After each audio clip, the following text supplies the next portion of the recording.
How are you? Where are your placements? Auburn Haven? And Chapel Haven. Okay, good. So you're going to see some kids and adults today on some of our video clips that will probably remind you of some people you've seen. Not because they are the people you've seen, but because the types of issues and behaviors they're demonstrating are relatively consistent. And I'm going to give you a little caveat about what we're going to do for the next hour and a half or so. How do you guys handle questions? Whenever they want? Good? Yeah, I think different presenters handle different ways. Okay. I have two ground rules, if you don't mind. The first one is if you have a question, don't wait. Okay, just ask it. Because 10 other people in this room have the same question and they're shy. The second thing is, I know you're doing some practice, so you've got some other clients you're working with. If you want to ask a question about one of the people you're working with, I don't mind that, but let's save it till the whole thing is over and I'll stick around for a little bit, okay? I imagine you've got supervisors on the sites where you are, so you wouldn't necessarily want to come to me with that because I don't know your clients. But if you had something like that, if you want to ask a question about somebody on the videotapes, I can certainly respond to those. If it looks like we're running a little bit later on some of the discussions and everything like that, then what I'm going to do is probably hold a couple of the videotapes, but I'll show them to you as soon as we finish, okay? Because they're kind of fun. And what I want to do is use the videotapes as a way of giving you an example of what we're talking about. We're going to spend pretty much all of this time talking about what happens when you've got behavioral issues with people with autism. And you may have heard this from some of the other presenters, but the most important thing I can tell you today, and it's really the take-home message, is behavior is communication, and you're going to spend 85% of your time on the assessment side. Okay? Because with a good assessment, you will very clearly inform your intervention practice. And with a poor assessment, you may get lucky, or you may be completely off base, and you may end up either encouraging or reinforcing a behavior you really don't want to see, or you might end up doing some harm. And when I say harm, we're talking about problems in learning, problems in behavior, and everything that goes beyond that. And, all right, there's something that's not doing what it needs to do. Maybe it goes, that's the way it goes today. Okay. We're going to start with a little story. And this is about a kid that I worked with a number of years ago. I was called into a school system, not up here in Connecticut, when I worked down in D.C., and I was asked to do some consulting around this kid.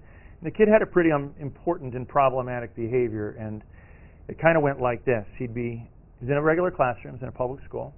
It's a guy with autism. He's about 9 years old. He's got language. He reads, does some academics. In a learning center, which is more or less a special education environment with some integration into the mainstream at various points during the day. Now, this request for consultation is around significant challenging behavior, and it goes like this. The guy is sitting at a table, maybe like one of these, about half that size, four students sitting around the table. They're all doing their seat work. Well, in the middle of something, our fellow here stands up, grabs a hold of the table, screams, "The Rosenberg find out," flips the table. Everything scatters, tips the table on top of the other kids. So the person who I'm working with, we're looking at this and we're thinking, all right, well, what's the best way to think about this problem? The guy's name isn't Rosenberg. It has nothing to do with Rosenbergs. It has to do with something else, and we have the opportunity to try to sort that out. We go through a process, and the process is really the one that I'm going to outline for you this afternoon, including the treatment side of it. But the process is one of investigation. It's one of asking why questions. Why would he do this? Under what circumstance? What precipitated it? What were we call the setting events and the antecedent conditions?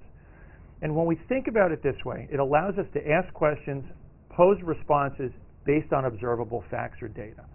Those are the things that we as behavior analysts and psychologists who are working in this field, you sort of live and die by this when you work with significant challenging behavior with people with developmental disabilities.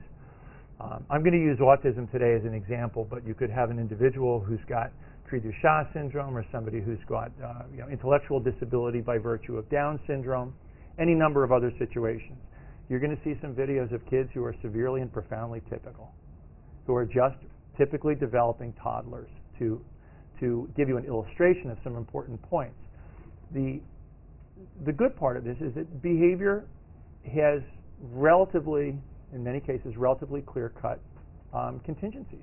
What starts it, what keeps it going.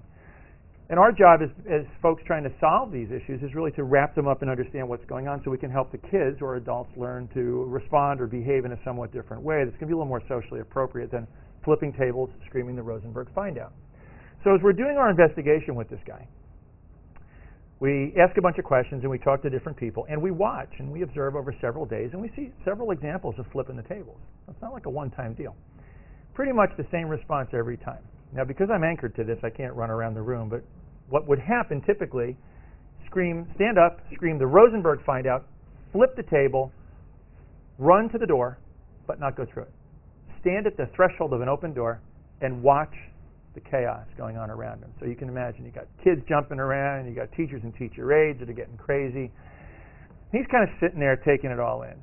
In a couple seconds, one of the adults in the room comes over to him and says, all right, Joey, go sit down over there by the books in the beanbag chair and just calm down. That's the scenario. So we see this very consistent pattern of he's at the table, jumps up, screams, flips, runs, stops. Somebody sends him to the book area to sit in the beanbag chair. It's happened 6 or 8 times. So we're looking at this and we're saying, wonder what that's all about. What are you thinking so far? What are you thinking so far? What's going on here? He wants some kind of a reaction. Good, terrific. Now, we talk about reaction from whom? Anybody in particular that coming to mind for you? Maybe the teachers? Sure, it could be the kids. Could just be a reaction, right? We don't know yet, but you're on the right track because there was a behavior and there's an effect. We have something that started it in some way of having an effect. We look a little further and we start asking ourselves questions. What's he doing at the table? This is not happening all day long. He's not flipping tables every time he sits down at the table to do work. So we watch him. He reads. He answers questions. He does math worksheets. And we start to watch the work at the table, and we notice there's one particular time this is more likely to occur. We're going to call that a high probability sequence, okay?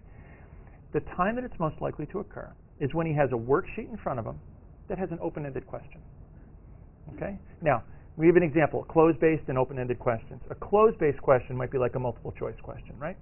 Where the universe of possible responses, A, B, C, and D, they're defined for you. You don't have to say, well, I'm not sure where to go with this because the 4 choices are right in front of you.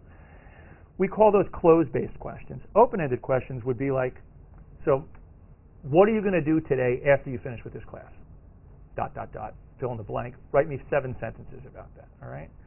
It's up to you to decide, but it's also incumbent on you to organize. Okay, so you have to come up with a gestalt, and then you have to say, probably going to go have supper. With who, where, immediately or later. Am I going to stop and do some work first? You have to put that all together. This guy had pretty reliable antecedent events that included open-ended response situations. That had a written component. So if you had a teacher sitting next to him saying, so what just happened in the story? Was it this, this, this, or this? No problema. If he had open-ended, what would you think would happen to the child if the event didn't occur? Write it down, flip the table, Rosenberg find out, to the door, to the beanbag chair, look at the books. Okay?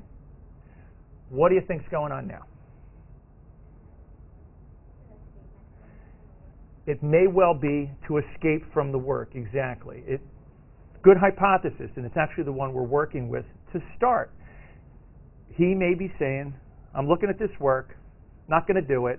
One way to get out of doing the work is to flip the table and run to the door. Very good. I'm a behavior analyst. At the end of this class, I'm going to show you a graph of response latencies. Yours. How long it takes you to answer the question when I first ask you. I'm just teasing. Okay. He's getting away from this, and he's zipping to the door, okay? Now, there's something else going on here, and it's subtle, but escape from demand is certainly a hypothesis that we want to test out here. But there's something else that's going on, because what else is he doing? He's hitting the door, and then what is an adult saying to him? Go to the beanbag chair, and?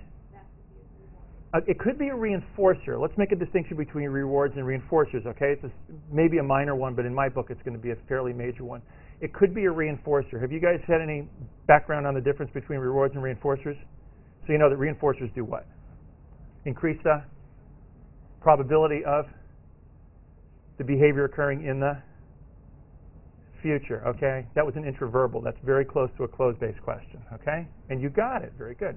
So what we have with this is somebody who says, hey, wow, I get out of this, because I didn't want to do it anyway, and I get to go sit in a beanbag chair and look at a book. Now, I want you to make a distinction for me. If both of them are possibly reinforcers, what type of reinforcers would books and beanbag chairs be? Positive, good. I want you to dig a little deeper on that. Do you get the same feedback? Do you get the same neurological feedback from reading a book as sitting in a beanbag chair? Has anybody here not sat in a beanbag chair in their life? Okay, good. What's it like? What does it feel like to sit in a beanbag chair? Say? It's relaxing. What does it feel like? Not what does it think like. What does it feel like? Comfortable. Okay. It's kind of mold to your body. Okay. Kind of smushes in. Can you think of a difference between sitting in a beanbag chair and being smushed into that and having somebody give a really tight squeeze and a hug? You know what kind of sensory information you're getting from that? It's called proprioception. Okay? Basically joint compression or deep pressure. The information that goes into your joints, goes to your brain, says, I know where I am physically in this environment. I'm sort of wrapped, okay? It's like when we have little tiny babies who are very dysregulated after they're born, and even when they're not dysregulated. What do we do with those blankets? We swaddle them, exactly. We wrap them up tight. Do you know why we do that? Because babies have a startle reflex. So when they go like this, it scares the daylights out of them. So if you swaddle them, they don't get scared. They're much calmer. Okay? That's all these people walking around with babies and papooses and kangaroo babies and everything else like this. There's meaning to that. All right. So what we've got is a guy who's getting a reinforcer at two levels. Read the book, sit in this really cool chair. Pretty big payoff. But for what? Good behavior, bad behavior. Problem behavior, you betcha. Now, you're the kid. You're seeing the teacher walk over with the handouts. She's going to put them on a table. You take a quick look. You see it's open-ended. What are you thinking? You're thinking, I know how to get out of here. And I know how to get what I want. Because they consistently give me the beanbag chair and the books. I like the beanbag chair and the books. There's one very clear way to say that to my teachers. It is Rosenberg, find out, flip the table, and they'll give me my books. So if I'm a person with autism and I'm saying, I'd like to look at the books now, one way that I can communicate that, clearly, perhaps not adaptively, but clearly, is do the behavior that's problematic. Everybody understands it. Therein lies the problem. Okay? That's the problem that we confront. So when we start talking about what people with autism might do, or people with developmental disabilities might do, what we're really looking at is the purpose behind their behavior. We call that purpose function. Okay? And you're going to hear me talk about function, functional analysis, functional assessment pretty much all afternoon. When we talk about folks with autism spectrum disorders and behavioral issues, we have to remember, first and foremost, if you have an autism spectrum disorder, it is a social learning disability. Yes, ma'am? Going back to the Rosenberg behavior problem, I'm curious what would be a more appropriate teacher response, given that, like, I assume sending him to a corner by himself and punishing him also wouldn't, like, alleviate any stress that he's having or right. help him. Punishing him would not take away the thing that was troubling him initially. That's right. So if they hadn't figured out exactly what it was that was stressing him, but they had figured out that, like, this was a rewarding thing for him and it was going to keep reinforcing that he should do this, what might they be able to do to react better? Okay. How many of you guys are psychology majors? Who's not? What are you guys in? Spanish? Okay. Biology? Okay. Gotcha. Okay. Biochem? Okay. Everybody in here wants to help somebody, right? You want to help them speak better Spanish, and you want to make them better biochemists or whatever you guys do with your lives. You make all of us healthy, which is a good thing, which in my case is a very good idea. Here's the thing. You all want to help people, so you have a natural tendency to jump to an intervention before it's time, which is exactly what you did.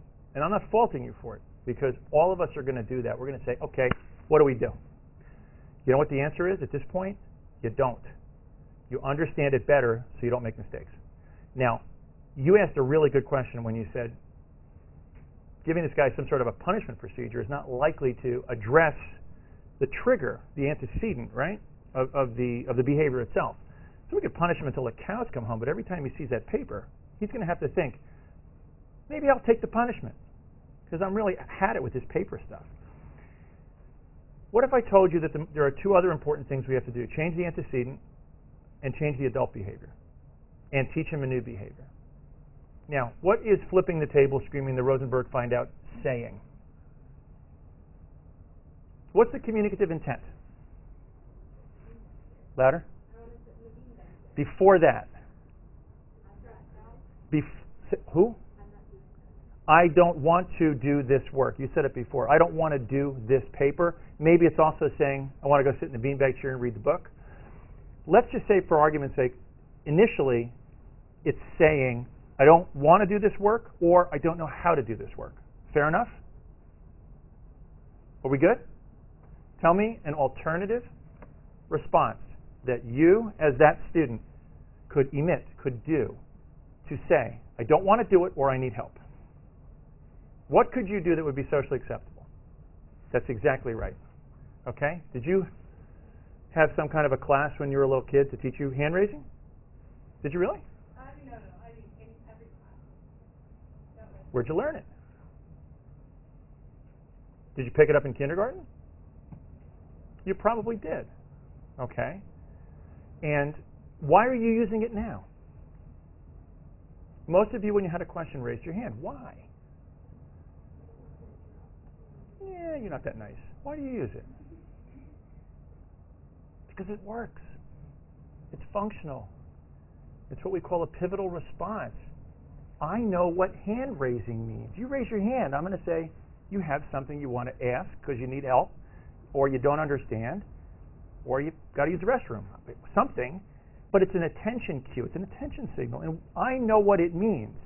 I didn't take a class in hand raising any more than you did, but I did learn it by observation, modeling, and reinforcement. Okay? I didn't learn it by punishment. I learned it because when I raised my hand, I got somebody's attention faster than when I flipped the table, screamed the Rosenberg find out. When we start talking communicative intent, we have to go, to get to your question, we have to go back to what is he trying to say to us? That's why I said to you, behavior is communication. He is saying, out of here, need help, can't do it. If he raised his hand without flipping the table, what would be the most likely thing you as a teacher would do? Would you ignore him? You're not sure. Don't teach Spanish if you would ignore him. Not good. What's that? You would walk over. You'd go allow him to solicit your attention, your assistance, and you would do something about it. Now, if you did something and it made work easier for him, what's his payoff? I.e., what's his reinforcer? If you help him with the work, is it easier or harder than if he does it himself? It's easier. Okay, if it's easier, that means there's less effort on his part with greater success. You will do the things that are easier for you to do and also have them maintain high correct response rate success. Okay? You'll do that. Right? Organisms do that. They go for what's easy and what works best. That's all we have to work with. If you take that example, pretty much everything we talk about the rest of the afternoon is going to start to hang together. We good with your question? Okay. This is a social learning disability. A lot of behavior in autism, and because I know you've heard a few lectures before I got here, you know that the range of capacity in autism is tremendous. Some of you are working at Chapel Haven, so you've got some individuals who are, to say that they're high functioning is an understatement. Some of these folks, wrote the book on IQ, and they can do things in their heads that we can't conceive of. On the other hand, they may do that with absolutely no understanding that there's a social engagement that goes on with this, that you have to participate in some meaningful way to share what you know and are doing with someone so they want to do it back with you. The social learning disability and the misunderstanding of social context is one of the biggest problems that we deal with in autism that affects the behavioral issues. The second thing is and another concept I'm sure you've heard, is that folks with autism don't necessarily know that you're thinking the way you are. They may be thinking you think like they think. Now, I know that was a rather convoluted thing, but I want you to think of having to take someone's perspective and what that requires you to do. Okay? It requires you to think about how someone else is experiencing something as opposed to your immediate experience. And the importance of that as a core issue in the social disability in the autism spectrum really can't be understated. So if we have someone who says, well, what's wrong with flipping the table and screaming the Rosenberg find out? Well, not exactly what you see in school. And then if I said to you, what's wrong with the Rosenberg find out as a phrase? What would you say? Why is that a bad communicative strategy? Doesn't communicate anything about what you want or need, true enough. It doesn't, well, if I have autism, and that's my phrase, works for me, right? Mind blindness is the person with autism saying, it works for me, it must work for you. You read my mind. You know my mind. Mind blindness is, I don't know that you don't. Okay? The phrase, the Rosenberg find out, is a very specific type of social communication problem. It's called a neologism. Okay? It's a word made up by someone to mean something. Okay? So we have lots of neologisms in autism. They go all over the place, all over the map. But the bottom line is the person with autism is thinking, you know what I'm trying to say here. And you as a teacher or you as a student sitting next to him are saying, I don't know what's going on. This guy's wild. Okay? This is dangerous to be around here. The third thing is that executive functions are generally compromised in the world of autism. So if you have somebody who has difficulty looking at a situation and deciding what's the most relevant piece of information here. You have somebody who doesn't necessarily take experiences from the past that they've had and apply them to a new situation in a somewhat flexible or modified way. You have somebody who doesn't scan the environment for somebody who's being successful and say, I will just hang around that successful person and I'll do okay. Okay? That's the problem of executive functions, and they're rampant in autism. The fourth thing is that we have this tendency towards rigidity. And if you've done anything with Benhaven, are some of you guys going up to Benhaven and Wallingford to the school? Okay? With Karen, Helene? Okay. And some of you are some of you going over to the residence? You've seen some folks with autism who are a little rigid here and there? You know behavioral rigidity. Certainly you've seen that with some of the individuals at Chapel Haven who are very capable. You know, things have to be a certain way. Okay. That rigidity, that's not pestiness. That's like air. That's a necessity to organize oneself to respond. Okay? That's something that's very important to the person. Now, that might lead you to think, well, fine, if that's what they need, let's give it to them. But rigidity isn't very adaptive in the environment, because if you're rigid in your access to the environment, you can only access highly predictable environments, which means you can only go to the places that you really know and understand. You don't get out of your orbit, out of your environment. And if you think about what a lot of people with autism do, is they fail in novel environments. They could look really good in familiar environments, but they fail in novel environments. And that particular problem is called a lack of fluency. You can't use your skill in a variety of novel settings, and it doesn't serve folks with autism very well.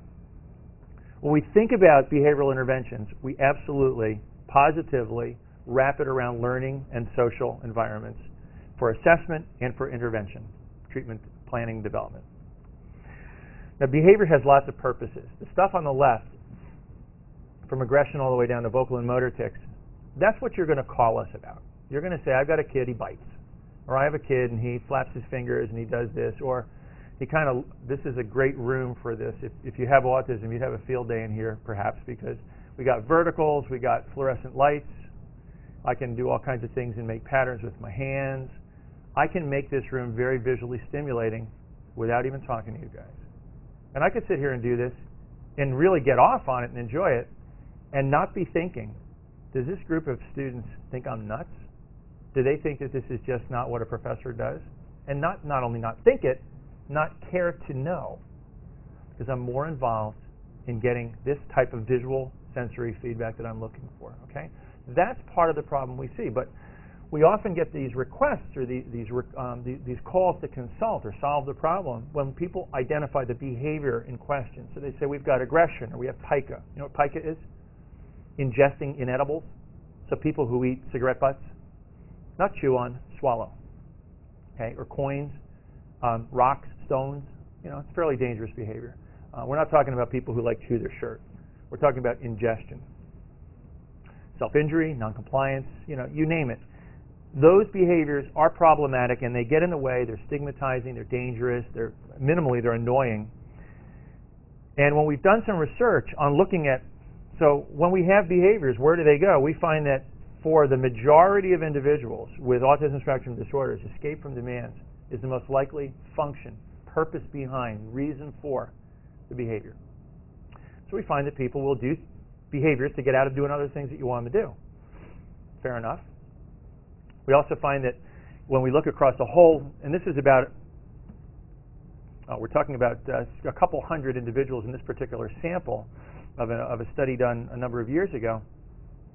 If you just take access to tangibles, okay, which is I want a certain thing and if you don't give it to me I'm going to have a fit, okay, you've got almost 50%, 44.5% of the individuals in this particular survey, their behavior was maintained by, triggered by, wanting access or wanting escape. I want what I want and I don't want to do what you're asking me to do. Okay? That is a very common finding in the world of autism. We do have people, however, who engage in behavior problems to access social attention. They do it for purposes of obtaining sensory feedback or what we call stereotypies. And then there's a lot of behavior that's multiply functioned. We think about the Rosenberg find out. That behavior was actually multiply functioned. Okay? You said escape from the task, and young lady in the back said maybe he wanted the access to the attention or the reading of the book or sitting in the beanbag chair. Perfectly reasonable. This is negative reinforcement. You're talking about positive reinforcement. And by the way, why is getting out of doing the dirty work with the open-ended question negative reinforcement and not punishment? Have you guys tackled that yet? Who drives a car? Whether you're here at the university or somewhere else. All of you have seatbelts? What happens if you don't put the seatbelt on? What happens if you turn the ignition on and you don't put the seatbelt on? What? The car dings at you. You have some sort of an audible signal? Most of you? Okay, that's good. You're driving cars that are post-1970. That's a good thing. Okay. So you have a noise that happens. Do you like the noise? Do any of you like the noise? What do you need to do to make the noise go away? Sorry? Put on your seatbelt. You had to click it, right? Okay. What is the aversive stimulus? The noise. What do you do to terminate the aversive stimulus? You put the seatbelt on. Is wearing your seatbelt considered a positive or a negative behavior? Is it appropriate or not appropriate? Okay, so negative reinforcement is terminating an aversive stimulus, all right, in order to get reinforcement. What's your reinforcement when you put the seatbelt on? It stops, exactly. The noise goes away. So you're saying, oh, thank God, all I got to do is click my seatbelt to make this aversive contingency go away. So what we've got is the removal of an aversive contingency, all right, that you have control over, and you do something good to do that. And that's a good pro-social behavior, but it operates on the context of negative reinforcement, which is exactly what's going on here. Now, the tricky little thing is as soon as you do that, this kid flips a table, and he runs over there, and they tell him to sit down in the chair. We have two things going on. He's reinforced because he doesn't have to do the work. You tell him to go sit down in the chair, and now he's quiet. Everything's calm. You, the adult, are reinforced. Okay? We have a very dangerous trap going on here that people fall into all the time. And it even has a term. It's called the negative reinforcement trap. More on that a little bit later. But at the end of the day, if we don't analyze these individual, what we call contingencies, you might say, don't flip the table, I'm going to put you in timeout, which will not change this behavior over the long term. It'll lead to symptom substitution. All kinds of problems, all kinds of consequences. You can have educational access that you lose. You can have social access that you lose. You can get into trouble with the law. You can, break things and people make you pay for them. Please?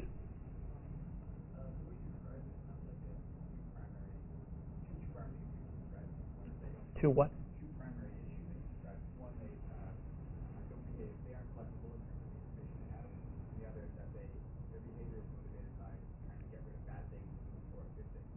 The strengths seem like kind of normal people, right? But you could, When you say the word they, you mean folks with autism here? yeah. Got it. Things seem like normal people who are worth generalized information, and generalized information is an important part of intelligence. Yeah, makes them seem like people who have normal desires but a lower intelligence level, maybe more social. It makes perfect sense. Is that the intent? Is that what you took from what I said? Right, that's what it seems like. You got it.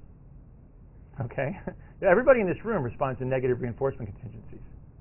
Okay? And everybody in this room seeks positive reinforcement contingencies. All right? Some of you don't manage them well, and sometimes you're more negative and people leave you alone. And if you like being left alone, that's a really good strategy, except you won't have any friends after a while. On the other hand, if you really want to be around people and you're crabby all the time, you don't get what you want.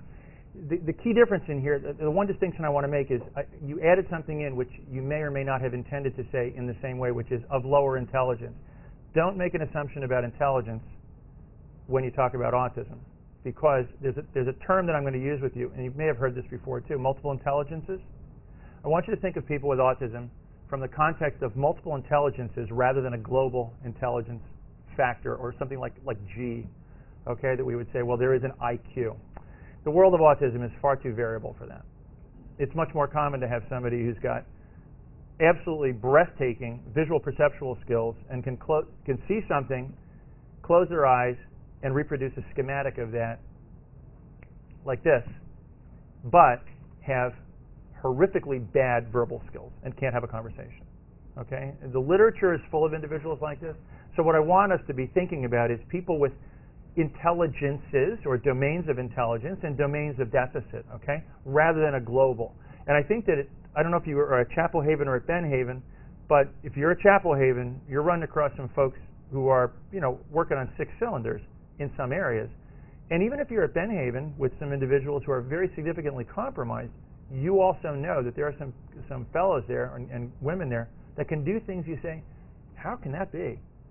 The person can't handle any situation that demands flexibility. They have no language, a lot of behavioral problems, yet they can still, whatever they can do that's exceptionally good. Really, that's the paradox of autism. Okay? It's what makes it so uniquely different than intellectual disability in its most straightforward form, is the variability. And if you're somebody like me, and this is 36 years that I've been working with kids in the autism spectrum and adults in the autism spectrum, that's the thing that makes me get up every day. It's the wow factor. And it's like, how'd you do that? That's really cool. Well, to this, we move to some basic assumptions that build upon something that you were saying, which is if behavior is communication, then we also recognize that behavior is a relationship between the person and the environment. Behavior doesn't occur in a vacuum. And when I talk about environment, I'm not just talking about physical environment, I could be talking about internal environment.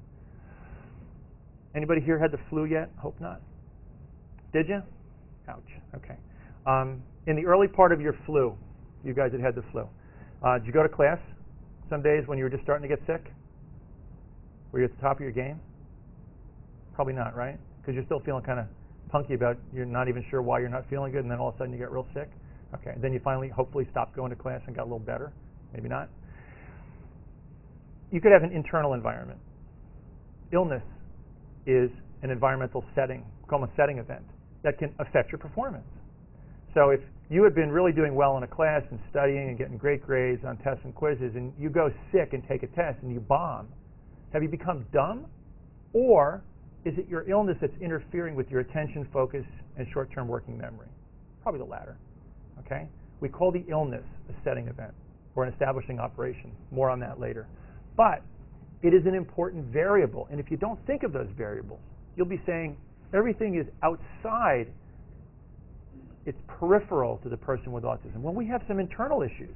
We have people with neurocognitive deficits. They have right brain, left brain discrepancies. We have people with poor right hemisphere abilities and great left hemisphere abilities, and vice versa. If you know that, you have a way of thinking about how this person with autism thinks. If you don't know that, you're throwing mud at the wall and seeing what sticks. You're hoping you can figure it out. So as we gather this kind of information, the more we get, the better we are. if you're going to intervene, you address the variables that are functional to the situation, which is why in the situation you described, we got a guy who's trying to escape from a demand, and we say, fine, you want to escape, I'm giving you timeout. Now, I want you to put yourself in the place of the person with autism in that situation. Right? You don't want to do this. You get upset, you say, I don't want to do it, you misbehave, and I say, fine, time out for you. What have I just done? Really? Come on. Were you happy to get the timeout? Or were you not so happy? Yeah, why? You were happy, why? Because you didn't want to do it anyway. So what did I do functionally for you by giving you timeout? I gave you an escape. I run the risk that I just gave you a functional reinforcer, don't I? Okay? Because it increases the likelihood that you're going to try to get out of doing the work in the same way because you're going to get the timeout. So we have someone who does a misbehavior. We say, fine, timeout for you. And the person's going, yes. Or they understand me. The communication works for this. Those are the pitfalls that we're really trying to stay on top of because it happens regularly. Okay, let's hope for the best. Let's make this work. Okay. Now this is really the basics of what we're talking about. I want you to watch.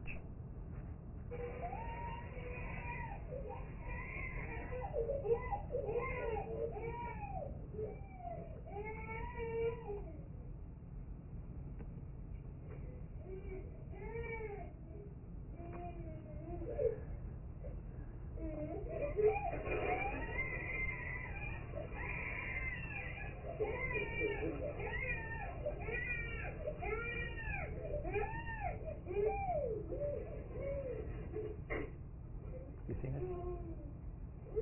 Jamie, have you seen it?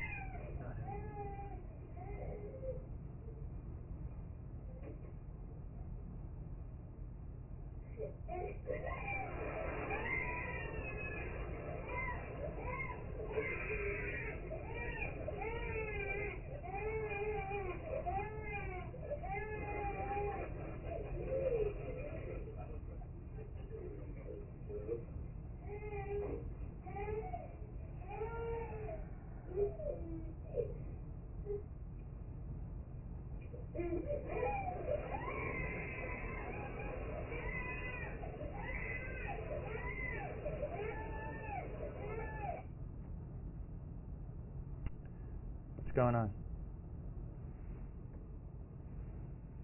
Well, it seems like he wants attention, so he's trying to remember the video camera around, and probably like the attention of whoever's holding it, and then it goes away, so he stops trying to find it. What's the problem? What's the target behavior? What's the problem behavior here?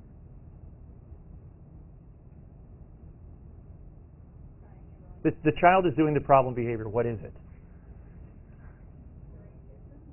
Yeah, he's having a tantrum. Nobody's ever seen this before, right? You've never seen a tantrum.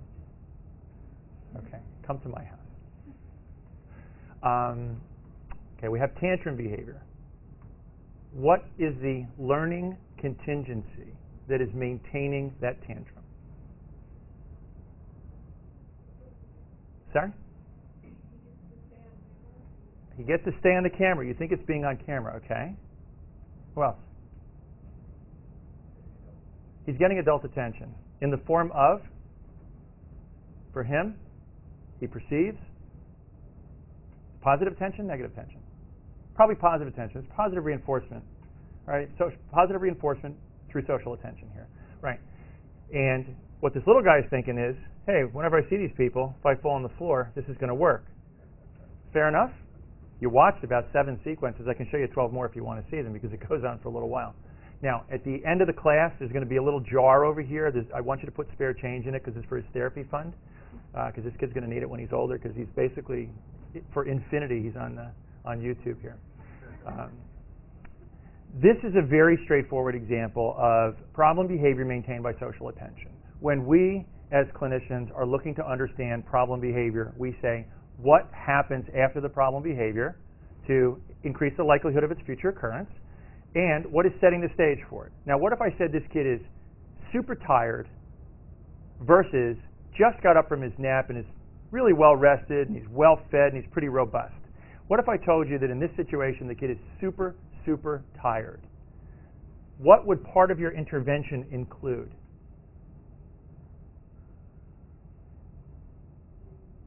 Letting the poor little guy have a nap, right? All right? But what if I said to you, not tired, he's not hungry, he's got access to all kinds of good stuff? Then what would part of your intervention include? Or not include? The naps, right? If we want to change this behavior, what is one of the things we have to do? We have to change the relationship between when he tantrums and when he does or doesn't get attention. Okay? That is it's a basic intervention strategy here. Okay? So that's one of the things that we're going to be thinking about. When we look at behavioral assessment and treatment, it's not a linear process. It's really a circular process that never ends until you decide that you have a replacement behavior that's accessible to the child or the adult with autism, and it's fluent, meaning it can be used in a variety of novel situations. When you assess, you get information, you develop a treatment plan, you go ahead and do the intervention plan, you treat, and then finally you move to an evaluation phase. And the evaluation gives you information that reinforms your assessment. When you're reinforming assessment, you're continuously changing what's going on. Now you can imagine that in the case of that little guy, we change one thing. What if I said to the parents, all right, I want you to put this behavior on extinction. No attention whatsoever. From what you know about basic principles of extinction, what is that behavior likely to do in the beginning? Exactly. Why is it going to get worse, and what do we call it? We call it an extinction burst. Why is it going to get worse? Think like the kid. Don't think like an adult. Think like an 18-month-old kid.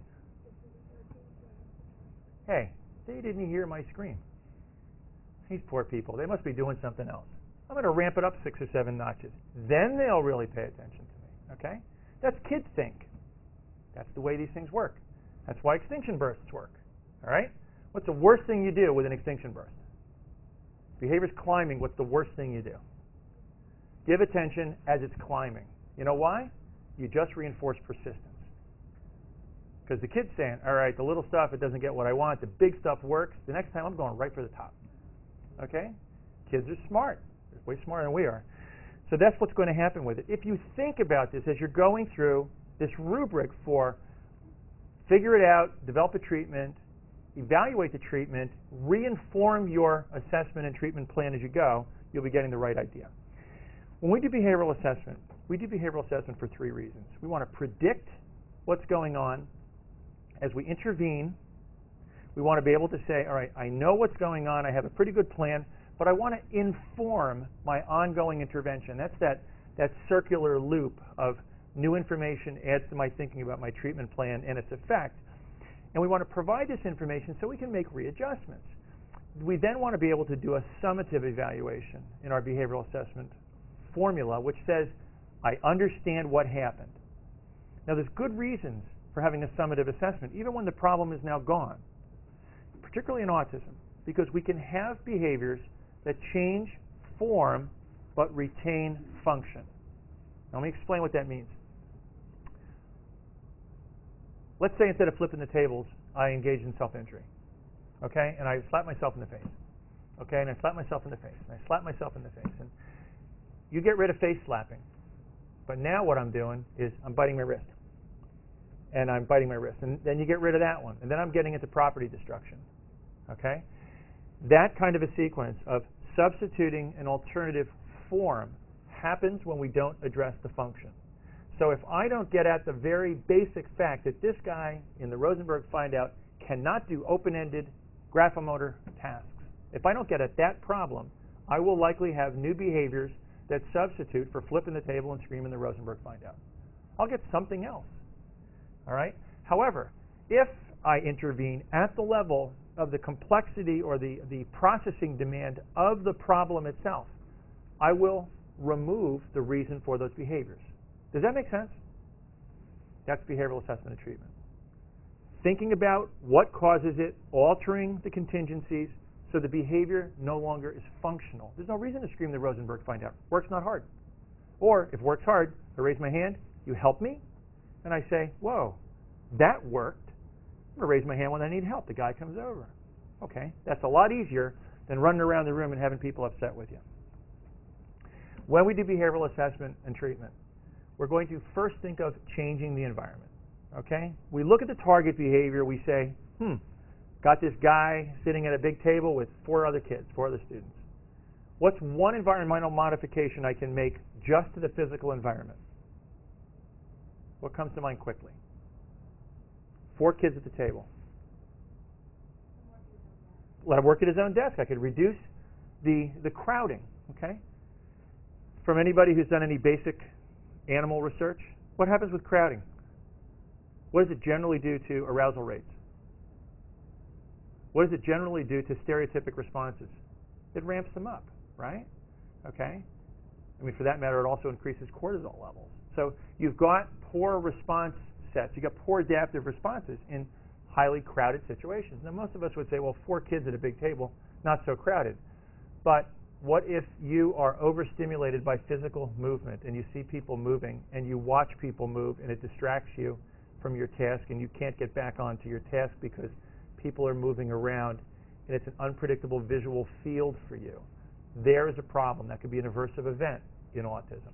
Might not be for you or me, but it could be for someone in autism. The second thing that you do is you manipulate contingencies. Now, the contingencies we talk about in this particular case are escape from demand and positive reinforcement. So we want to do something to tinker with those. We want to change the escape consequence, all right? And we want to turn the escape consequence into a positive behavior that gets what he needs, which might be assistance when he raises his hand, as opposed to no assistance and return to the work when he flips the table. Because right now, flip the table means work is gone, right? That's what you said the reinforcing contingency was before, and you're absolutely right. So now we want to say, flip the table, you do the work again.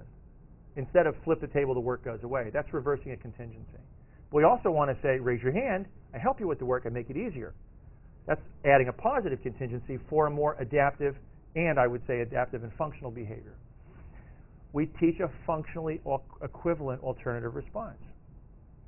You identified what it was. You said, raise his hand. That's a very common one to use. And then finally, we want to teach a behavior that will address long-term needs. And the reason I use the Rosenberg find out is it basically helps us wrap all this up. Because here you guys are, right, in your 13th, 14th, 15th year of schooling, and you still remember how to raise your hands. Okay? And sometime you're going to be working someplace in a large meeting as a professional, and you're going to raise your hand. Hand raising to solicit attention or assistance has longitudinal value. And in this culture, most cultures, many cultures, it's a socially acceptable way of doing it. Most people are going to pay attention to you. When they give you attention, you reinforce your hand raising. The natural consequences are fairly evident. Now, skip what's written, because there's a lot of 50-cent words in here. Here's the basic concept. You guys had the flu. You didn't feel so good. All right? Maybe some of you are sitting here saying, I didn't have lunch today. All right? I'm really having a hard time paying attention. Or, I not only had lunch, I had 4 desserts. And I'm about to hit a hypoglycemic low, and it's going to get ugly. All right? That is a setting event. All right? It is not an immediate trigger stimulus. It's not the immediate antecedent. It is what occurs before that that sets the stage, okay, for the likelihood that reinforcement will occur or the likelihood that punishment will occur.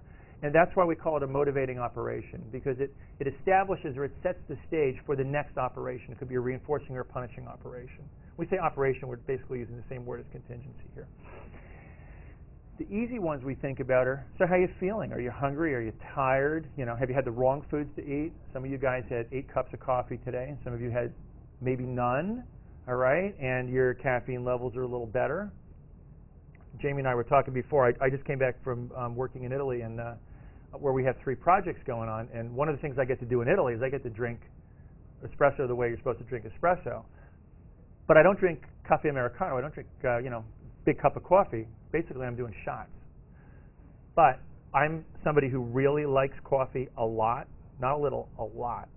and I drink a lot of espresso, and it doesn't affect me to have 12, 15 espressos a day. It's kind of an interesting thing, but if I were to have the equivalent amount of caffeine in coffee here, I'd be non-functional.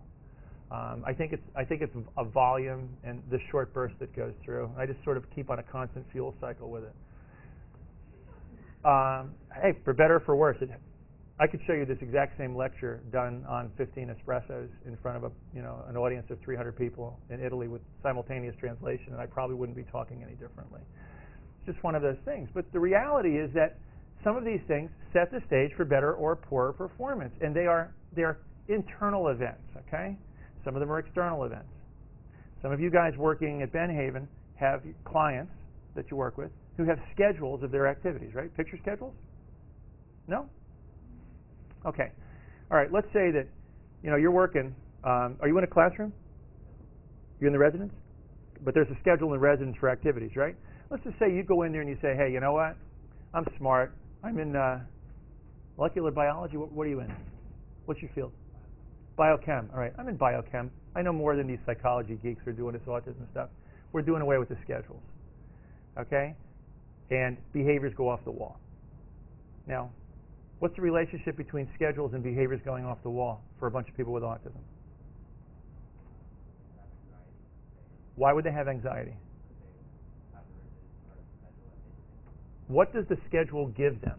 You're right on the mark here. What does it give them?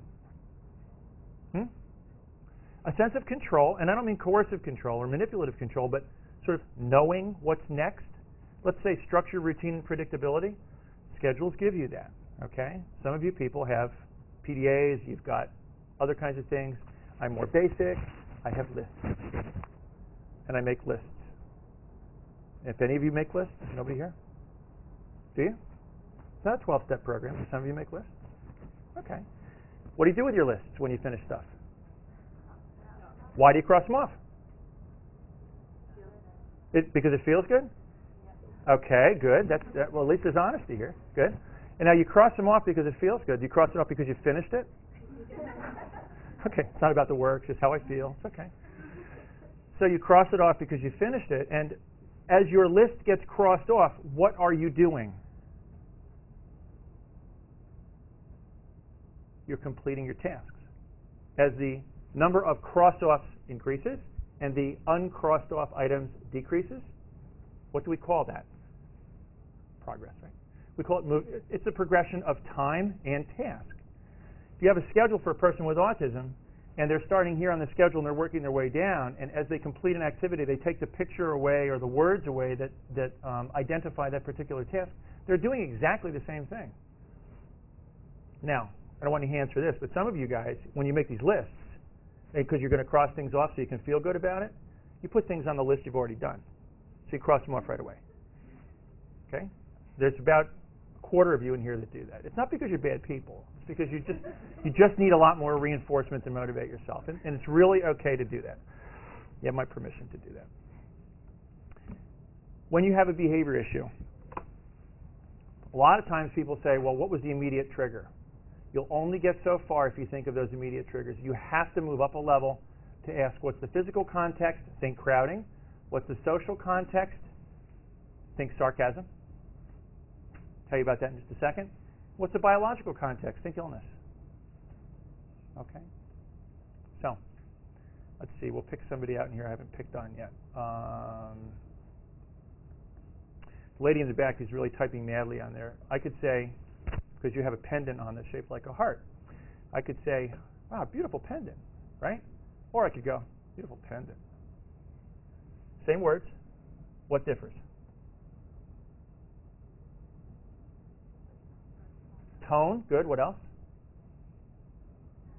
Affect, good. What else? Don't think words, think face. Yeah, well, facial expression, sure. One was a little friendlier, one was a little not so friendlier. Okay? What's the most important piece of information? The words? No, not the words, because the words are the same. Tone, facial expression, affect, volume, voice, all of that comes together as social context to say, in one, he was giving a compliment, but in the other, maybe he was being sarcastic. Wouldn't that be rude for some guy you've never seen before to walk into your class and be sarcastic about your pendant? What you might go on to thinking all kinds of things about what a not nice or nice person I might be in other situations, depending on how I give you either one of those two responses. That's context. Now, that informs any of these, and you need to know what these are, or you're going to short yourself on understanding this. You need the background. So if you think about what's going on in the macro, and we think about this as more macro, and now what's going on in the micro, the immediate trigger that sets it off, you have a better understanding of the experience of the person with an autism spectrum disorder in that behavioral moment. Now, in behavioral assessment, we do 4 things. I'm going to tell you about them, then I'm going to go through them. We're going to have some videos as we go through these 2. An ecological assessment, a motivational assessment, reinforcer, and then a functional assessment or functional analysis. Has anybody in here been involved in doing functional analysis before? As in a contingency reversal, or came from a behavioral background anywhere else, or is moving towards that? Okay? Or worked with little autistic kids where you did ABA or anything along those lines? No? You did? Okay. As a home tutor? No, it's It's a summer camp, okay. Functional assessment, functional analysis are some of the things that we get really involved with to understand learning as well as behavioral issues. When we talk about ecological assessment, I want you to think macro. What's the big picture telling us? And we do several things. We look at the physical environment and we say, what in this physical environment might set the stage? With the Rosenberg find out, we said, where's the kid sitting? Is it crowded? Is it noisy? What if I told you that instead of the paper that I brought to the kid that was open-ended triggering him, it was his classmate who hums coming into the room and sitting next to him, and he's constantly humming. And that's the trigger. Okay? Whenever he hears the hum, he flips the table. There'd be a different intervention. One of the interventions that you might suggest would be, how about we move the humming guy away from the guy who's flipping the tables? Or, what else could you do to the guy who has to listen to the hum? To soften the impact of the hum. Huh? Yeah, earbuds. Or headphones. Or something that kind of puts white noise behind it, drowns it down. Okay. The next thing we look at are antecedent behavior consequent conditions. It's called ABCs of behavior. Okay? And we're looking to see, does the behavior have a reliable or predictable set of things that almost always trigger it? Does the behavior itself look fairly consistent in its presentation? And what are the typical consequences that occur? When we do an ecological assessment, we often find that there are very reliable antecedents and very reliable consequences. Okay? Because behavior, believe it or not, is fairly predictable. Most people do things the same way over and over again. They just don't think about that. The next thing we do is look at the learning environment. And in the case of the Rosenberg find-out kid, that learning environment involved a cognitive task of being able to process open-ended information, construct a rubric for producing a graphomotor response. Fairly complex if you think about it in those terms. Now for this guy, he may have been able to read it and talk it, but not write it. If you work with somebody with Asperger's syndrome, the problem of being able to speak an amazingly coherent paragraph, but not write more than 3 sentences would not surprise a lot of us. Okay? Because in Asperger's syndrome, a graphomotor deficit could be part of a right hemisphere inefficiency is a very common thing to have happen. And then finally, a temporal analysis has to do with, when does this occur? Early in the day, right after lunch, right before lunch, only on Mondays, okay? Only on Wednesday mornings, but never any other day of the week. And then you go back and you do a little looking, and you find out, wow, mom and dad don't live together. No, mom and dad do live together. He's got an intact family, but every Tuesday night he goes and stays with Nanny and Grampy. And Nanny and Grampy are Nannies and Grampies, and they do whatever he wants. No contingencies, you know? It's free for all. The kid comes in the next morning thinking, get whatever I want. I just did. All right? And so what we have now is the infamous Nanny and Grampy interventions, which have probably more to do with fixing this behavior than working on the kid. Okay? When we have a motivational assessment, we're asking questions about what makes this behavior go, what makes it happen. We have several things we could think about. The first that we described is positive reinforcement. It can be social attention or stuff. You are reinforced by what I give you. You really like these little kind of neat pointers. And I give it to you. And then you play with it, and you shine it at people and do things like that. That's positive reinforcer for material reinforcer. Social attention, however, is all about us. You do things, and I respond to you, and you do more of that, and I respond more to you. Okay? Escape avoidance of demands is exactly what he did with the written work. Reinforcer loss is really a subset of this one. I separate it for a very important reason, because behavior that is maintained by losing access is what we're talking about. So you're playing your Nintendo DS, and you haven't hit the level yet, and if you turn it off or close it up, you're going to lose all your points thus far, right? That's what my 7-year-old tells me. He says, I can't turn it off and go start my homework because I'm between levels. And since I can't do the DS, I know I'm getting scammed, but I don't know how to beat this problem, because I know he really can to stop this and save it, but it's a trick you play on your parents, and they lose all the time. The loss of access to something that you like, a material thing that you like, or you say, I want it, and I say, not now. You have to wait. You can't have it now. That's a problem that is about reinforcer loss. The next one has to do with sensory consequences, reinforcement, or negative reinforcement. Sensory reinforcement is, I am much more interested in the way this looks than talking to you, and I will do this for a really long time. It doesn't make any difference to me what you think or what I think. I like this. It's giving me what kind of feedback? Let me just tell you what I'm doing. I'm looking through my fingers, and I'm looking at that light, and I'm going like this. What kind of feedback am I getting? Visual, good. What type of visual feedback? Remember, fingers to light.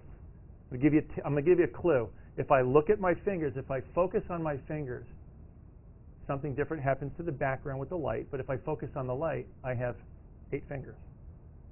I'm getting a, what? Little figure ground distortion? Okay? You with me? Try it. I'm the guy on YouTube. You're not. All right. It's my life. All right. You can do this in the privacy of your own home. I lied. You're all on YouTube, but it's going to go up in about a month. So you do this, and I'm getting a figure ground distortion that's kind of close to 3D, isn't it? Right? You see things in different dimensions, stereoscope. If you're a 5-year-old and you're on the playground and you're doing this against the trees or against the leaves that are blowing on the trees, what do you think other 5-year-olds are going to do with you? Typical 5-year-olds. They're going to run up to you and say, wow, can I do that too? You don't think? They might make fun of you. They might avoid you. If they're 5 and they're nice, maybe they just won't even play with you. They'll just say, You know? By the time you get into 7th grade, that's when they make fun of you. Now, what can I go buy at a store right now? Toys R Us, KB Toys. What can I buy at a store that has been around for 30 years that provides really good figure ground feedback that has context that other children would want to play with if you had it? A kaleidoscope, perfect. What else? The viewfinder thing. Yeah, that's exactly right. And it's you know what I'm talking about. Sorry? A Viewmaster. Thank you. I lost it for a second on there. A Viewmaster is what you're thinking about. And I go and buy a Disney Princess little disc, and I put it in there, and all the other little kids who like Disney princesses come over and they want to look at it. I do this. I generate avoidance behaviors. I do a Viewmaster with an interesting disc in it, and I generate approach behaviors. For the kid on the spectrum, both stimuli are providing similar visual, perceptual feedback. Part of the intervention is often to understand what's maintaining the behavior at that level, at the sensory level, and saying, can I come up with a better alternative that will access approach behaviors? Okay? Part of your intervention is to bring them to the child and still give the child things that they're looking for. Classical conditioning certainly happens. Think fears and phobias. And organic factors certainly occur. We got a little guy right now who we just finished a sleep study actually down here. And he has obstructive sleep apnea. Okay? But nobody was thinking about that. They were just thinking about this little kid who was tantruming wildly. Problem was, he was having so many episodes of obstructive sleep apnea that he had no REM sleep. He would drop into REM, he would awake, he would snort and awaken, and he'd pop right back up again, and he basically couldn't recharge his batteries, and this was going on for years. And he was a very unhappy little boy, okay? And you know what the intervention was? Tonsils and adenoids, okay? And the doc said, we got a kid with obstructive sleep apnea, he's got tonsils the size of oranges, and let's make those go away. And lo and behold, you have a physical intervention for a physical problem that affects behavioral output. You don't want to forget the fact that human beings sometimes have these events, physical events, that get in the way. We look at assessing stimulus preferences, which as reinforcer assessment. That's something we were doing when I was showing you the hand flapping episode, and you came up with an alternative, which was get them a ViewMaster, get them a kaleidoscope. When you think of stimulus preferences, you say, what is the information the person is getting to guide what they're getting afterwards? Reinforcers that you pick have to be common, they have to be available, right? Because if they're not, they're exotic, they're not going to be in the natural environment. So I may be able to teach you guys in this class how to do something because I have something that you can't get anywhere else. So by virtue of novelty, I shape your behavior. But if it doesn't work anywhere else, it's not going to generalize the behavior. There'll be no fluency. Reinforcers have to be functional, meaning that they work, they increase behavior, and they really need to be age appropriate. Now, functional analysis is the process of answering the question in an empirical way, why does this behavior happen? Okay? That's what this is all about. What I'm going to do is I'm going to show you the 4 FA vignettes at the end. Okay? If you want to stay for them, that's okay. If you don't, I understand that too. They're useful to the extent that they give you a real-life, in-clinic observation of how we do it and what the child's response is to that. But what do we get when we do a functional analysis? Well, we find out with empirical validation. This is essentially having controlled conditions. It's a little experiment. Actually, it's 4 little experiments. You have a controlled condition where you do something and get the response from the child. Or you don't do something and you see what the response from the child is. Okay? So I look at this child with the Rosenberg Findouts behavior and I say, I don't allow him to escape. What happens to the problem behavior? Whoop, up through the ceiling. In other words, I keep saying, nope, just keep working on this worksheet. Or as soon as he starts to get fidgety, I say, hey, don't worry about the worksheet. Go take a break. Behavior ramps right back down again. On, off, on, off. I watch the behavior rise and fall, rise and fall. What I'm doing is experimentally validating the hypothesis. The second thing we do is we find out what consequences you're maintaining. We're able to look at what we call chains of behavior. Okay? Now, I'm going to tell you what the chain was for this guy, because he'd be sitting in his chair, he'd be working kind of nicely. I bring his worksheet over, put it down in front of him, start to see him fidget, a little agitation, kind of like this, pushing the paper away, pop. Okay? Scream, jump, run. If I want to intervene at an early point in the behavioral chain, where do I go? At what point do I intervene? Do I wait for him to scream and jump? Maybe when I saw him start to agitate. Okay? Once the paper was down, he could be having a good day. He might do just fine. But if I start to see the agitation, and I'm saying to myself, predictably, reliably, that agitation is a precursor to the behavior blowing up, and I've documented that. And how do I do that? I'll document that with an ABC analysis. Then I say, okay, now I know where I'm going with this. If I intervene here with assistance, before he blows up, I'm able to capture the behavior, respond to his need before he has exhibited a problem behavior that I then have to respond to for safety reasons. Okay? We have high and low probability situations that we find out when we do a functional assessment. We say, when is the behavior most likely to occur? When is it least likely to occur? We look for functionally equivalent behavior. What's a thing we can teach him to do that gets the same communicative payoff, but is more adaptive and successful? Raise your hand is more adaptive than flipping tables. These are the conditions in a functional analysis. And you'll see 4 of these conditions when I show you the tapes a little bit later. We've got a time when there's nothing going on, we don't do anything to you. There's no consequence for your behavior. We have a situation where the kid's playing by themselves, the kid engages in the problem behavior, right? And the adult responds to it. Oh, don't worry, it's okay. Don't be concerned. But for appropriate behavior, we don't do anything. We only respond with social attention to the problem behavior. In this situation, we get the problem behavior, we give them something. So the kid's trying to get something, we put all the fun stuff out of reach.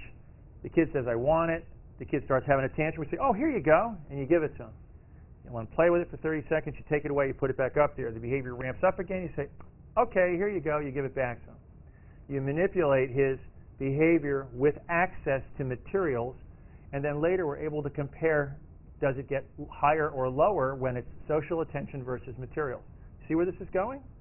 We're able to experimentally validate in about 2 minutes for each of these times 2 or 3.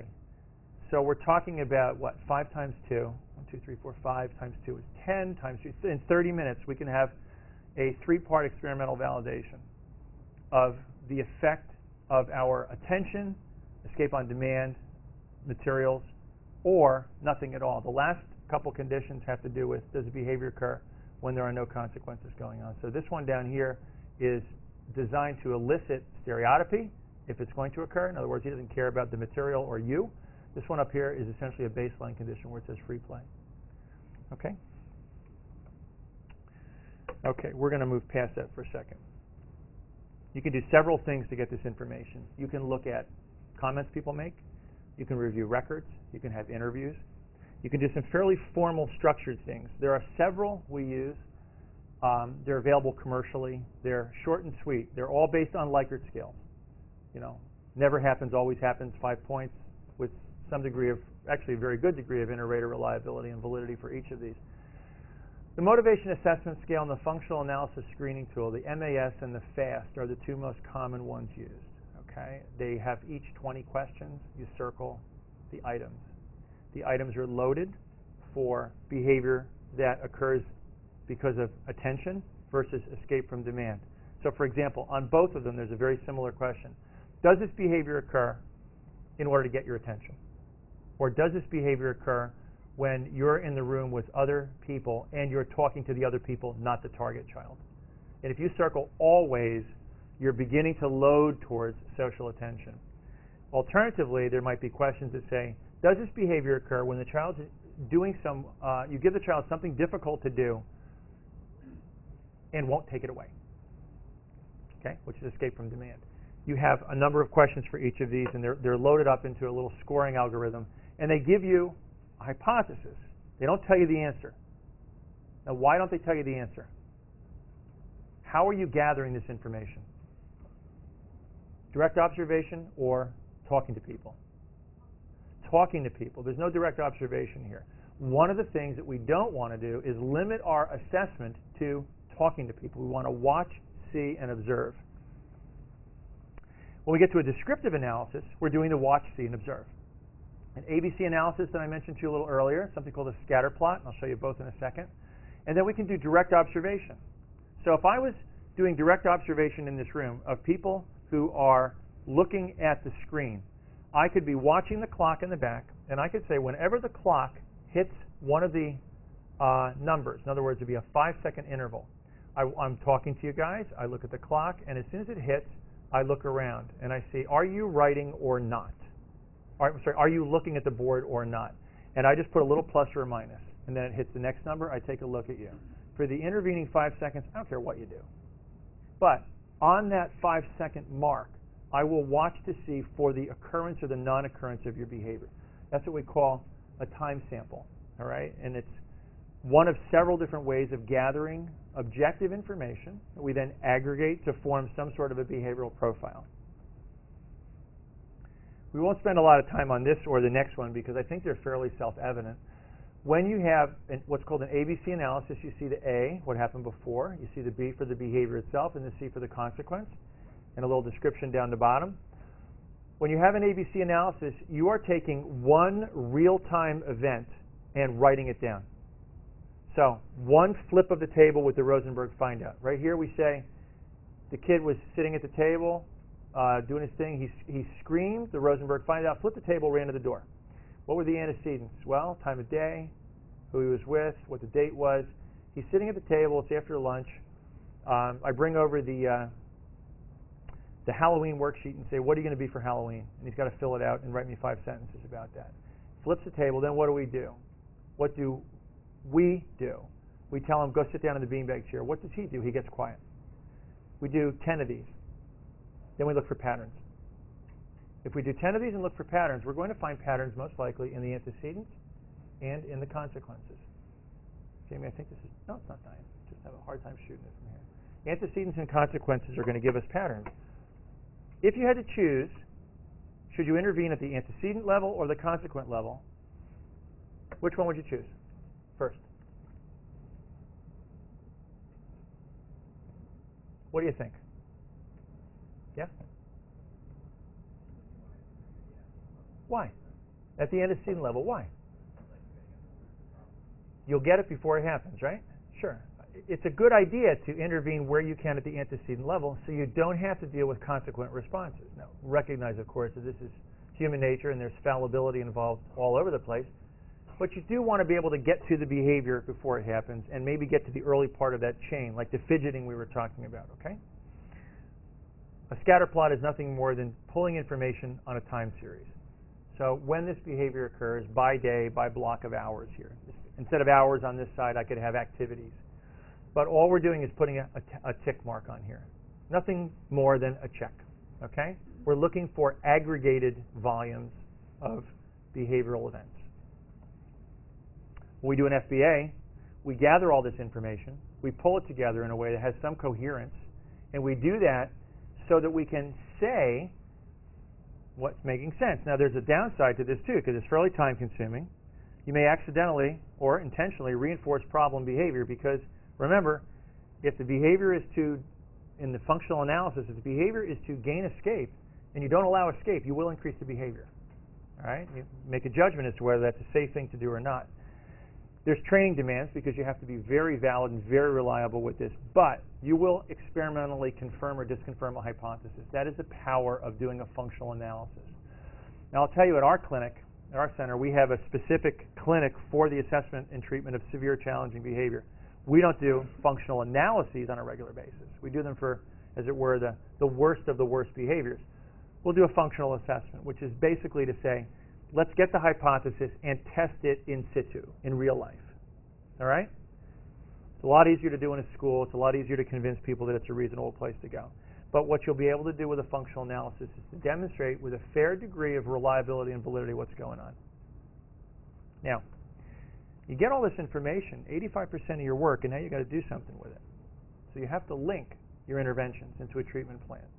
And the reason I show you this particular slide is just to emphasize that for the particular function, you have a particular treatment plan. And you may have 2 or 3 of these. You may have a behavior that's, as in the case I gave you, there's both escape and access to positive reinforcement operating, and you've got to have 2 integrated components of the treatment plan. So you have to be thinking ahead to know how do they work together. When you do this, and I guess there's really 3 take-home messages, right? The first one is that behavior is functional. The second one is communication. The third one is when you're doing behavior management, you are really doing teaching. You have to teach an alternative. If you don't teach an alternative, you're leaving the client with nothing. Okay? If you make behavior go away, in a practical sense, you're saying to the person with autism, figure it out on your own. Figure out what to do next. Now, it's a social learning disability. They're not likely to pick the right social behavior to demonstrate for you. If it's based on function, not form, what it allows us to do is to say we have particular skill sets that may be linked together. Different behaviors may be linked together by function. We have general rules for intervention we consider. The first is function is preeminent. The second is what's called the fair pair rule, which means if you take one away, you put one back. You always replace. If I teach you not to flip tables, I must teach you what to do instead. And the third thing is, and any of you who work with kids or have worked with kids in the past, if you keep people busy and happily engaged, you'll have fewer behavior problems. So as long as we think ahead to functional engagement, replacement skills that we teach, and looking at the functional application of those skills so we can evaluate them effectively, we're in good shape. If you have communication, skill teaching strategies, social teaching programs, a behavior support plan is integrated with that. As you were suggesting in the back when I talked to you about the schedules, routine, structure, predictability, order, control, those are elements of stability for a person with autism. The more we provide each of those in the person's experience, the more appropriate behavior we're going to see, but we're also going to see more likely demonstration of behaviors that have been taught. So if we teach someone, schedules guide your day. Transitions happen, but we can describe them visually on a schedule. When you've got a schedule, you can handle the transition. That's one of the things that we can do for a person with autism that makes for lower arousal rates. You'll call it lower anxiety, I'll call it lower arousal. The same concept is going on here. Conversely, when we have a breakdown in structure, routine, predictability, order, or control, we're likely to see behavior problems. So if I said to you, we've just had a breakdown in all those things, and now we've got this behavior going on, what's one of your first thoughts about intervention? What can you do to try to bring behavior back to a better form? You could increase the structure, predictability, routine, control, order of the client's experience to simply bring them back to what they expect, bring them back to what's predictable. If we look at adult behavior, and the example I gave you a little earlier with sarcasm, if we look at the adult behavior and say, is it consistent or not, we often see the chinks in the armor of problem behavior that we create, not the client creates, that we create. Okay? We've got a guy that we're working with right now who has some very serious aggressions and property destruction. He's 9 years old. But one of the reasons he does is he works in a room, if you guys can see the room, that little space in the back, it's smaller than that, and it has shelves and cabinets in it, and it's a little 9-year-old kid with 2 adults in a room that size. Okay? Talk about crowding. Has no natural light, has only fluorescent light, and he can't get out the door. Okay? So we've got big behavior problems going on in this kid's life right there. And one of the things that we have to recognize is some of the circumstances that the program he's in may have created for him ramp up the likelihood of that behavior. He simply can't move. All right? He has no way out of that. We sometimes teach people various kinds of strategies to compensate or to move beyond the behavior, which involves self-management. Sometimes relaxation strategies, sometimes what we're going to call a personal timeout. Now, as we think about our intervention plans, we are necessarily going to think about 4 things. We have to change the communication. We have to change what the client says and does, all right, and how they do it so it works better. That's called functional communication training. And we're going to teach a better response. That response, as you suggested, was going to be hand raising instead of flipping tables. The second thing we're going to do is we're going to teach the replacement skill. Remember the fair pair rule? If you have a new skill you want to teach, you have to use reinforcement strategies to build that skill. So you're going to teach the child or the adult to do something different that more likely elicits the response that they want. You're going to modify the conditions around the behavior. If they're tired, you give them sleep. If they're hungry, they get to have something to eat. Or perhaps it's crowded. Perhaps there's no schedule to follow. Perhaps there's no other way of them knowing what's coming next, and you address that as an antecedent condition. And then finally, we recognize that there are going to be consequences because not all behavior can be highly predictable in anyone's life. And we recognize that our consequence strategies have to be highly socially valid, meaning that they must be accepted by the consumers in the environment. And by the consumers, we don't just talk about teachers or parents. We talk about other people in the environment, the social environment of a school, a community, a neighborhood, whether this particular behavior itself is considered aberrant, whether the intervention strategy is considered acceptable, and whether the outcomes we seek to achieve are considered socially acceptable, socially valid. We have to use the least restrictive interventions as can be used, because to euphemistically kill a fly with a cannon is kind of pointless, but you can have very heavy-handed approaches misused in dealing with problem behaviors, and what you end up with is reinforcing escape. Now, if you come all the way back to what the autism spectrum is all about, we have a group of people with a social learning disability who have problems with social interpretation, who are more likely to be confused by the social environment.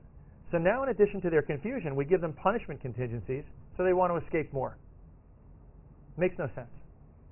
So the use of punishment procedures is really something that we approach in a minimalist way.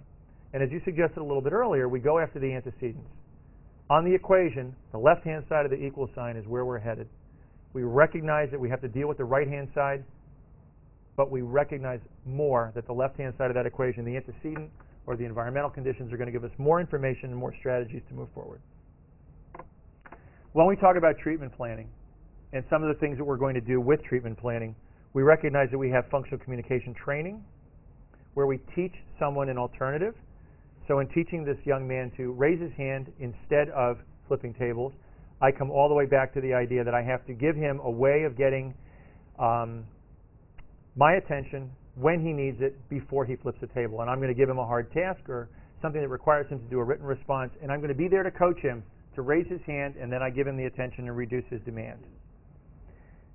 We conduct that particular intervention much in the same way as we would conduct a functional assessment for a behavior problem, but it's simply a functional assessment of communication.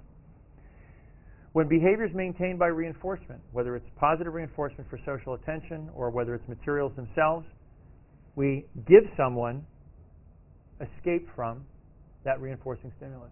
So if you're going to misbehave to get my attention, like that little kid on the video, I'm not going to give you attention when you're misbehaving. But when am I going to give you the attention? When you're not misbehaving, when you're not tantruming. That's when I'm going to give you plenty of attention. So I want you to learn there's a contrast called behavioral contrast, where we say, from the child's perspective, I behave this way, it's sweetness and light. I behave this way, there's no attention. This way, no attention. Yes, no, I want the attention, I will behave this way. We get to apply reinforcement, in this case a differential reinforcement procedure, to teach an alternative behavior, which might be getting attention in a more socially acceptable way. If the behavior is maintained by escape, we absolutely identify that we have to not allow escape to be successful, because it will strengthen the behavior. So what we're going to do alternatively is we're going to try to make the environment rich with information, so the child says there's no need to escape. I don't want to escape from this task because I like being in the task so much. I get help, the task is fun, the materials are preferable to me, okay? And something that provides a significant reinforcement for staying in the game versus leaving the game. In the case of behavior that's maintained by loss of access to reinforcers, we have access to reinforcement is available predictably throughout the day and can be earned, okay, but not freely accessible. Okay, we put it on what's called a contingency for time. And when we do that, we also recognize that we're going to teach children and adults to wait to get what they want. Okay, just like we all have to wait for things that we want, we can't have them immediately in most situations. We're going to say that we're going to teach someone that waiting is a skill to be acquired. When behavior is maintained by sensory consequences that are escape from a sensory event that is aversive, you have to attenuate it, ramp it down. Those are the headphones or the earbuds that we talked about before. Or you teach people to mitigate the over-arousal effect of that through exercise, systematic desensitization, relaxation training. The last point here, paired stimuli, is pairing that aversive event with a highly reinforcing stimulus. So you'd say, I'll put up with the aversive to be in this. Okay? One of my older children says, that's what happens to guys when they go to chick flicks. Right? They really don't want to be there at the movie, but they're going to eat a lot of candy and popcorn to put up with it. So it's like, okay. If that's what you have to do to put up with it, it's okay by me. He is managing pretty well with that whole system. I don't know how long it's going to last him, though, but it's working for him at the moment. When you have automatic positive reinforcement, which is this is under my control, this is stereotypy. This is the hardest nut to crack, but you have to substitute something for it. This is the Viewmaster example. If you substitute something that is socially appropriate and more accessible, then you have the opportunity to teach the child, get your information this way, your sensory information one way that's more acceptable, then this other way, which will cause people to run away from you or to not want to engage with you. We allow them to earn sensory reinforcement if necessary, and we make sure that we enrich the environment. Okay? Enriching the environment is a very important thing to do, but in autism, sometimes environmental enrichment means we have to think like the person with autism. What do they like? What are they looking for? If we give them that information and make it accessible, we have a much better chance of bringing together what they're looking for. Now, I recognize that we're also, I think, running short on time. We're running out of time. So I'm going to leave you with a little bit of a wrap-up, and then if you want to stick around, we'll either talk or I'll show you a couple of videos. The most important things I want you to take home from this are that you can understand why behavior occurs by looking at the immediate trigger and the setting events, the contingencies in the environment that operate beyond that, above that, at the macro level. Those could be reflective of the client's ability to predict what's about to happen, their physical state like hunger or illness, their ability to experience and respond flexibly to novelty versus things that are more highly predicted. But at the end of the day, you can begin to investigate that in some very systematic ways. One of the systematic ways is called functional behavioral assessment. In its more advanced form, functional analysis. These allow you to know. They allow you to generate hypotheses, which you then test. As you think about behavior, think about communication. Behavior speaks. Behavior tells you what's going on. You then become the student, and your client becomes the teacher, because your job is to listen and interpret. What does that behavior mean? In all likelihood, for a person with autism, there's a high probability that the behavior will be consistent in its meaning. Okay? So it generally means something that the client understands and knows, and you can come to know. The last point about this is interventions come and go. And if you've been in the field like a lot of the people at the Child Study Center for a very long time working in autism, all kinds of interventions are proposed, whether that's certain kinds of diets or certain kinds of activities or hyperbaric chambers or, drinking cod liver oil is going to, relieve symptoms of autism. At the end of the day, you live and you die on the science. Okay? If there is good science, good evidence that's well constructed to support certain intervention practices, use it. If there's not, you may choose to use it cautiously, but you'll apply an empirical rubric to that. You will engage in hypothesis testing and analysis in order to determine whether what you're doing led to what you wanted to see happen, the outcome that you achieved. The final point in this is it's not a good intervention if it didn't work. You can always analyze why something doesn't work. But if it's not effective in bringing about the outcome that you seek, it was not an effective intervention. It needs modification. Okay? You've been very patient. Sorry to keep you and run over. Any of you that want to stay, and I'll show you a couple of videos, I'm happy to have you. But have a great rest of the day, and thanks for being attentive.